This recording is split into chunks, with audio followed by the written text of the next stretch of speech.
Hello guys, আসসালামু আলাইকুম। কেমন আছো সবাই? আশা করি সবাই ভালো আছো। আলহামদুলিল্লাহ, আমিও ভালো আছি। চলে আসলাম মিষ্টি রেসিপি নিয়ে।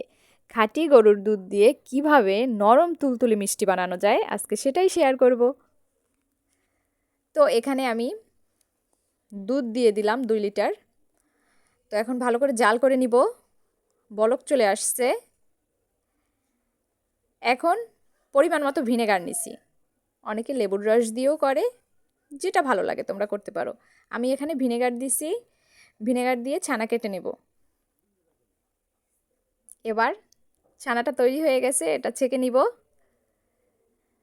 ছেঁকে নিয়ে ভালো করে পানি দিয়ে ধুয়ে নেব, যেন ভিনেগারের টক ভাবটা না থাকে। এবার পানি ঝরিয়ে নিছি সুন্দরভাবে। পানি ঝরানোর পরে একটা প্লেটে তুলে নিলাম। এবার ভালো করে এটাকে মেখে নিতে হবে। এখানে শুধু ছানাটাই মাখাইছি, অন্য কিছুই আমি দেইনি। অনেকে সামান্য একটু ময়দা ব্যবহার করে বা বেকিং সোডা, বেকিং পাউডার, আমি কিছুই দেইনি। যাই হোক, এইদিকে গ্যাসে চিনির পানি বলো বা শিরা যেটাই বলো না কেন, আগেই বসাই রাখছিলাম। এক এক করে সব মিষ্টিগুলো দিয়ে দিলাম। এবার ঢাকনা দিয়ে কিছুক্ষণ জাল করে নিব।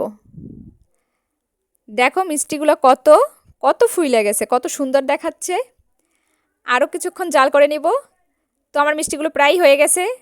আমার মিষ্টির রেসিপিটা কেমন লাগছে অবশ্যই কমেন্ট করে জানাবে। আল্লাহ হাফেজ।